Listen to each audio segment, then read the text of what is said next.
Samantala, mahigit 100 milyong pisong halaga ng bigas mula Thailand ang hinarang po ng Bureau of Customs dahil sa kawalan ng import permit.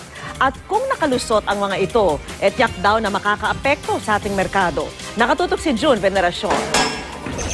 60,000 sako ng bigas na iligal na inangkat mula Thailand ang kinumpiska ng Bureau of Customs o BOC.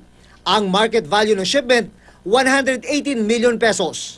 Walang import permit mula sa NFA o National Food Authority ang imported na bigas na dumating sa bansa sa tatlong magkakahiwalay na batch mula November hanggang December 2015. Kaya kinumpiska. Nakakonsign ito sa Kalumpit Multipurpose Cooperative na nakabase sa Occidental Mindoro. We will take the legal course available para talagang gawin natin. Yun ang susunod ng mga proseso nun. Diba kami, every Thursday nagpa-file kami. So yun, kasama yun sa aming run after the smugglers. Iba blacklist ng NFA ang Kalumpit Multipurpose Cooperative. Mahigpit kasi ang patakaran sa pag-aangkat ng bigas. Kung dumating ang shipment ng walang import permit, illegal importation ang turing dito. Sinusubukan pa ng GMA News na kunin ang panig ng kooperatiba.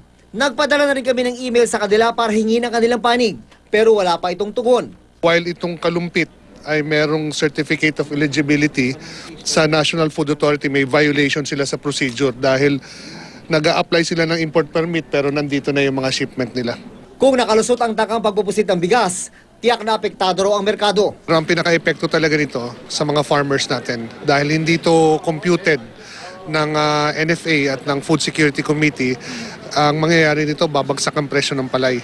Mababarat ang mga farmers natin dahil nakaka-contribute to sa oversupply kung meron man. Kapag natapos na ang legal na proseso, ipasusubasta ang bigas mula Thailand na isa raw sa pinakamalaking shipment na nasabat sa nakalipas na 2 taon.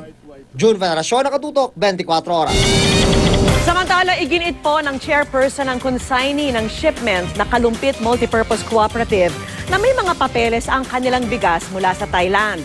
May isang shipment lang umano silang hindi pa nababayaran at inaayos na nila ito ngayon.